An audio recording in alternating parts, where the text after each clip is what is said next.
बड़ी खबर इस वक्त की, आकांक्षा का आरोपी समर सिंह गिरफ्तार हो चुका है। उत्तर प्रदेश के गाजियाबाद से समर सिंह की गिरफ्तारी हुई है। आकांक्षा दुबे। जी हाँ, नमस्कार दोस्तों आज आकांक्षा दुबे मौत के मुख्य आरोपी समर सिंह गिरफ्तार हो चुका है। यूपी के गाजियाबाद से समर सिंह को आज यूपी पुलिस ने गिरफ्तार कर लिया।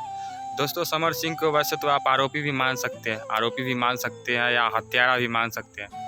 और दोस्तों आज आकांक्षा दुबे के 13वीं है और 13वीं पर उनका जो मुख्य आरोप पुलिस समर सिंह को कोर्ट ले जा रही थी, तो समर सिंह अपने चेहरे को छुपाते नजर आ रहे थे। वीडियो में थोड़ा देख लीजिएगा।